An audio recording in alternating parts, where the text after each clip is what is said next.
Today we're going to be looking at how to actually save within an app to save state across screens, fragments, etc. And so in order to do that, we have to make our new project first.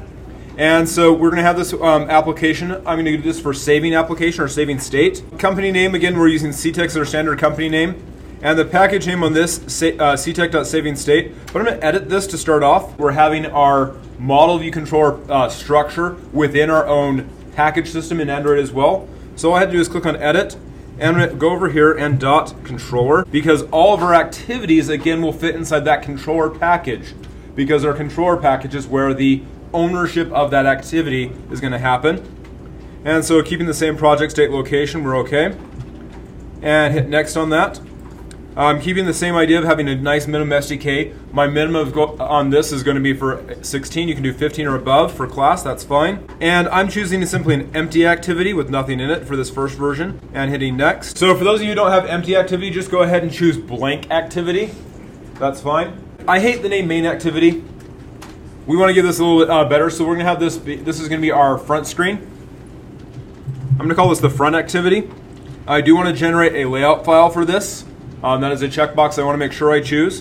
And I'm going to hit finish. As you can see, after starting the creation of the activity, we have our Java file right here. And by using the empty one, it literally just gives me the bare minimum of structure here. There's no extra methods in that. I am going to make one small change with this for today. So instead of doing this android.support v7.app.action bar activity, I'm just going to go down over here and change it to .app.activity. I'm simply just going to extend activity, which is the main class for it. So we have our .java file that we have right here. I have my XML for my design part, or my view component right there. And as you can see, by changing the package on that, it more accurately reflects what we've been doing in class on the regular Java days. We have the model view controller structure. We will continue this for the rest of our Android dev, as well as when we switch to iOS dev in class. We will keep using that model view controller package structure. So just as an FYI, we're going to use that from now on. And so you'll see some questions on that happening shortly. Okay, and so that's in that package. I'm also going to go over here to my Java folder. I'm going to right click on it. And I'm going to add, guess what? A new package. It's going to be inside that main Java folder, so just like where that is right there. I'm going to say OK. And the package name for this, it's going to be the same style of naming. So CTEC dot, and then saving state, application dot model. So it's going to be in the same package structure. So I have my application, CTEC dot saving state application part of the package. I have the controller folder, where all my controller components, in this case view controllers or activities, will be. I have my model package, where all of my model objects will be, which we'll be using here in class. And in this case, we are going to be having that. And remember, again, our view is not saved inside the code side of the package for this. However, if you look at one of my other videos on YouTube, there is a reference to doing a, if you want to use the canvas or make your own drawing canvas, that would be a custom view object, which would go inside a view package. We have our res folder. We have our layout folder. And one of the things I also wanted to show you guys is that there is a question on one of the quizzes coming up. Say, for example, you don't really care about your icon, but you don't want to have just the standard default icon. There's actually a way to actually put an icon directly into your app right here in Android Studio. You can make your own icon for it. So what we do is I'm just going to go ahead and right-click on my res folder. I'm going to go to the new option. I'm going to go down into the image asset. It brings up a dialog box. And that dialog box has right here, I have my launcher icons. I have my default cute little green Android. That's not so bad. However, I can make a couple options here. I can go over here to my clip art. By simply just choosing that, I automatically select the same one, but it allows me to choose some colors for that. However, I can go and hit choose. And by going choose, I have the built-in Android clip art for the latest version of Android. So I can have my icon for my app be a paperclip, be 4 buttons. I can have it be a save file. And that's a great one for today, since we're going to be saving state within our app. But I want to have some padding on here, so I'm going to go ahead and scroll this down a bit. So I have some padding on my actual app. And my shape on it, I'm going to give it a background of it. I'm going to have a horizontal rectangle. And its background color, I'm not too fond of white. It's not my color. And hit choose. And my foreground color, I have now my ability that I can actually have an icon that looks like something I want it to be. Very quick. Not professional, but I can actually show my app icon. It's something that's customized for me personally. So I go ahead and do that. I could do additional padding. I could change how much padding I have on that. I gave it even more padding. One of the things I thought was kind of fun is I can do this dog-ear effect. It'll then fold over, so it looks like it's a folded over tab, like it's been dog-eared, giving it a nice little bit of 3D layering. And its target module is app. It's going to go in the res folder. And the mipmap file or folder is where I put my icon for my app, so it automatically stores it there quite nicely. And it will overwrite the existing IC launcher file, which I'm perfectly happy to have it do. I don't mind the cute little Android guy, but the cute little Android thing is not what personalizes my app. My icon has now been replaced. We need to have a couple references. So what we're going to do for this is we're going to go over in our model package, and I'm going to make a new class inside my model package. So I'm going to go over here, right click, and new. And so we can see that it's the package by the fact that it has this lovely little orange icon with a blue dot inside it. So it's in that package. I'm in my model package, which is where I'm going to do a new Java file. So I'm going to right click, go to new. It's a new Java class. And I'm going to call this AndroidSaveState. And I just hit OK. I'm going to add extends application. And again, just like I've been talking about with you guys earlier, I want to make sure that we are typing in our import statements, especially for this first semester, so we're comfortable with what we're doing and we know what we're importing. And I'm going to import android.app.Application. So my Android save state will allow me to have a reference to the application as a whole. This allows me to save something between screens. It's a thing that belongs to the application is what it belongs to. And so it has that is where that ownership happens. I'm putting the model package for this. So I'm going to have a couple data members. And so we'll do a string first. Username, Boolean. Is tired, I think would be a good one because I can see that's quite fits status for quite a few of you guys. Private int, age. The model package is almost always going to have a constructor. So in your notes, make sure you have a note on that. Anything in your model package will almost always need a constructor. You can have your controller sometimes not have a constructor. You could have your sometimes things in the view may not need a constructor, but your model package will almost always need a constructor.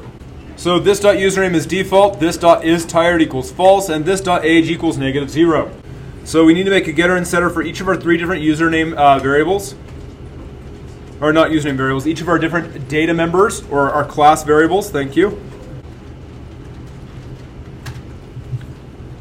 So for my getters, I have just that same basic structure. They're all just public data type visibility, or sorry, their visibility is public, their data type is whatever data type they are for the return type, and then the getter is just get, and then the variable name with the capitalization of the first letter for each of those. So get username, get is tired, and get age.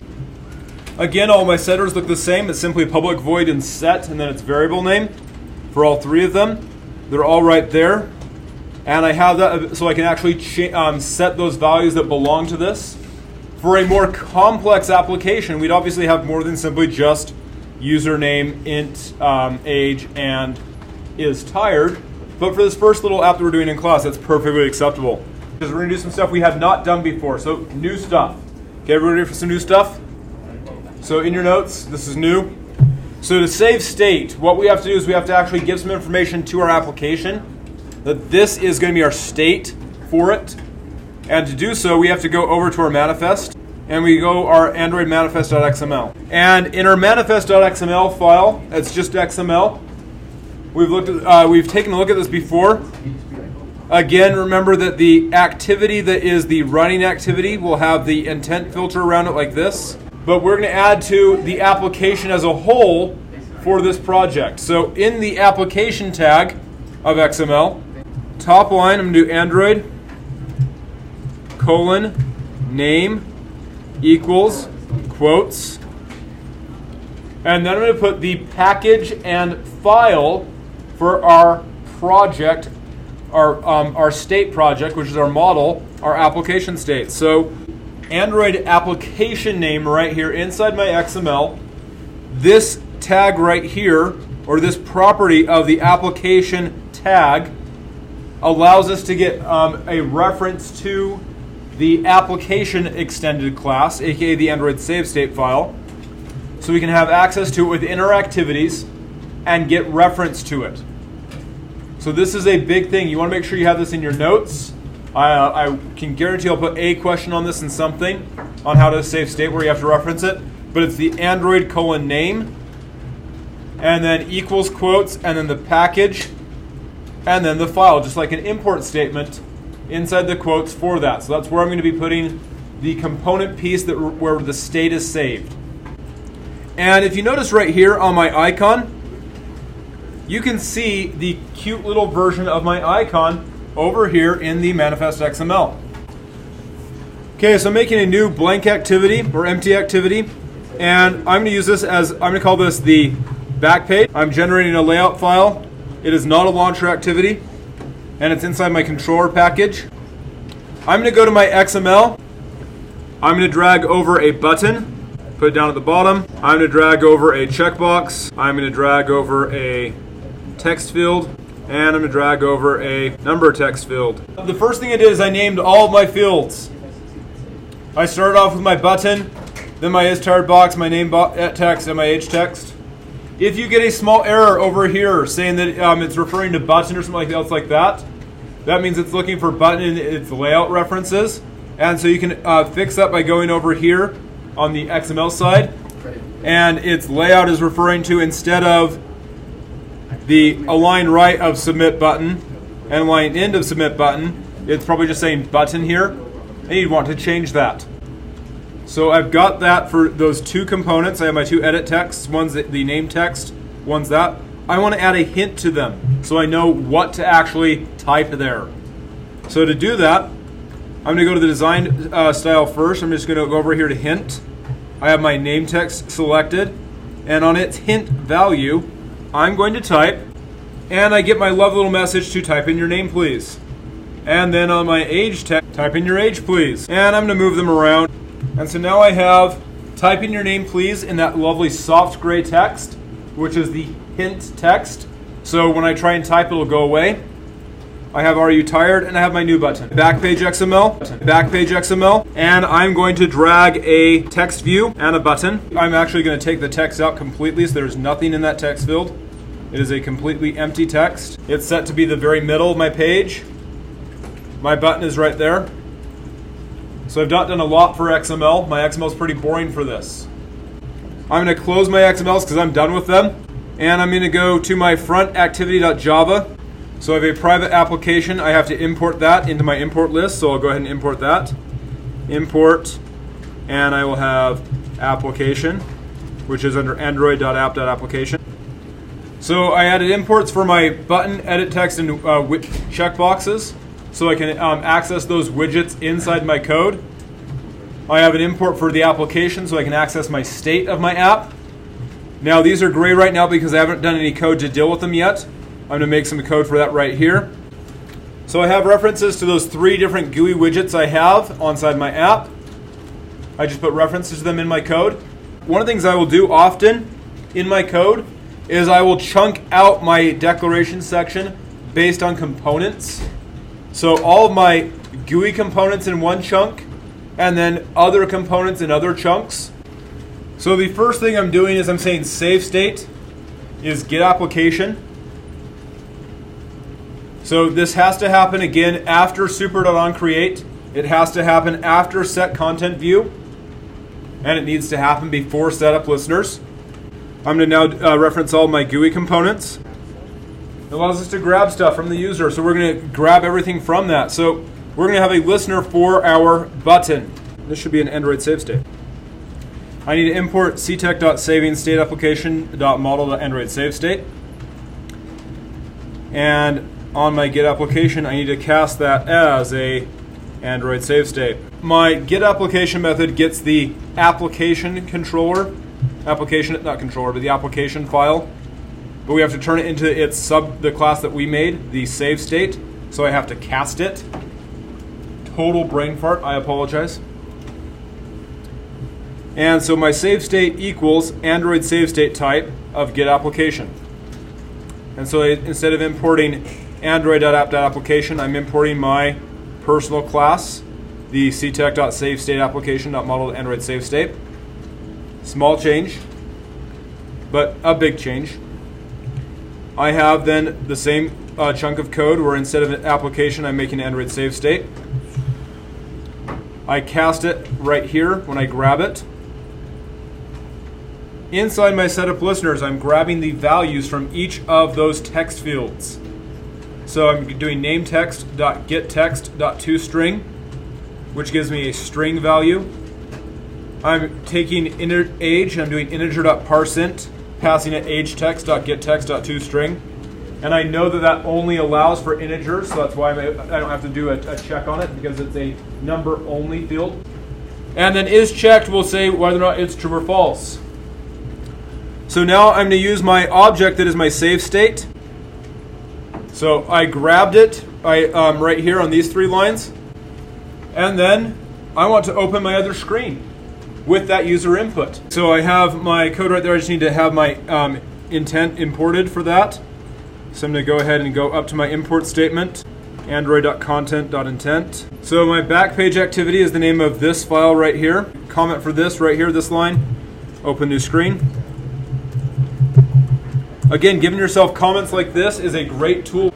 So I'm going to go to my import statements, and I'm going to import, and then ctech.SavingStateApplication.model.AndroidSaveState. I need a private button, and we'll call this back button.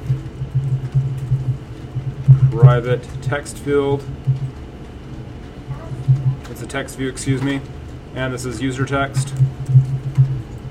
So I had my back button.setOnClickListener where I passed those 3 lines that let me go back home and close the screen. I found my save state, my button, and my text by calling the appropriate methods to grab those files and shove them into the appropriate data member. My loadContent is how I'm going to put the text from my save state into my screen. And in that, all I'm going to do is I'm going to say that my user text dot set text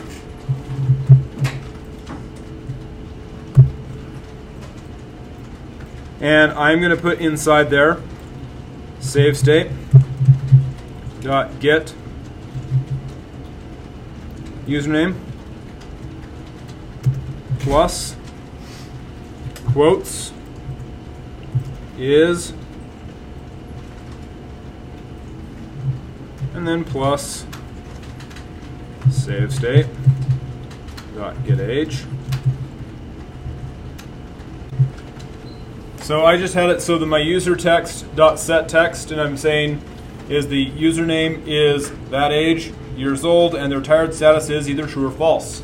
And it's always best to use methods rather than dumping stuff into the onCreate when we don't need to. We have a bundle. I have my import for my Android save state on both screens. Both of my screens have imports for button, intent, and view. My back page only has an import for text view instead of edit text though. On my front activity import set, I have imports for activity, bundle, the save state, and then all of my GUI components, view and intent. So I'm going to go over here to my app.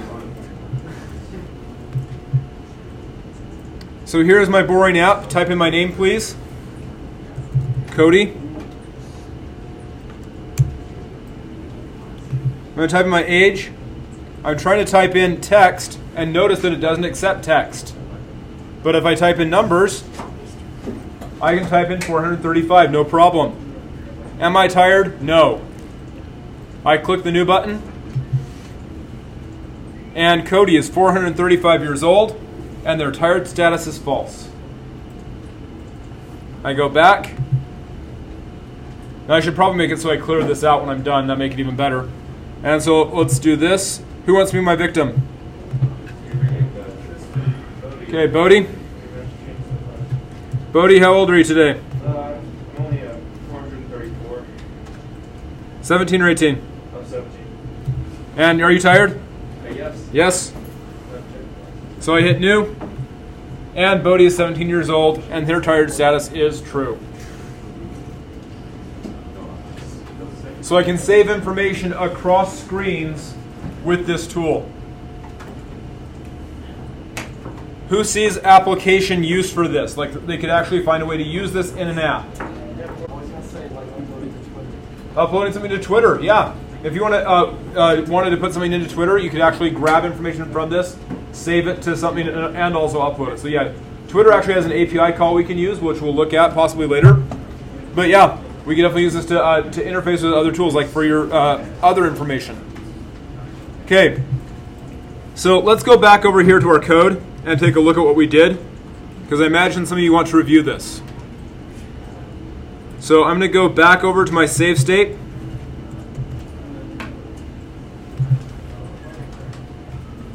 So my save state, all it is my objects that I need. So I could have lots of objects in here. I could have other model objects in there.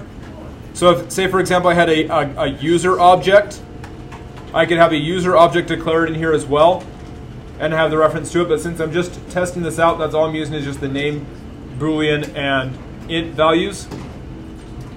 I have getters for each of my objects in my data member section, and setters as well if I need to change them. In my front activity, I have the declaration of all of my GUI components. I have a declaration of my save state object. I initialize my save state after I call setContentView. After that, I initialize all my GUI components, and I call setupListeners. In my setupListeners, I did 3 little chunks of code. I grabbed the user input, I saved that input to the state, and I opened the new screen. So not a lot of new code here other than this right here. I called the setters, but we've used setters before on monster, right? We set our monster name, we set our monster age, our legs, etc. Same exact structure right here, just using a different object. Okay? The getText.toString, I need to call getText.toString because .getText does not return a string, it returns an editable. And an editable, although nifty and useful for Android, is not very useful for string. So I turn that into a string with the toString method. The dot is checked. It will either return true or false based on whether or not it's checked or not. Really easy. I set those variables, and then I open my screen, just like we've opened screens before. On my back page, the only thing really new was my loadContent. And in loadContent, I just used the setText method of my text field. Who's done something like this in App Inventor, where they set the text to values from something? Okay? This is just like doing that in App Inventor, but we're using methods instead of plugs. And instead of a join, I use the plus sign. So that is literally the same stuff we've done with App Inventor. Maybe a better screen right there. And I put that in a method call because method calls make it nicer. But how can we find our error if we have an error? What do we look at to find the error? It's not nancat. Logcat. So on the XML side, if I go back over to that, good question. So on my back page, instead of using a edit text right here in text field, I used a plain text view.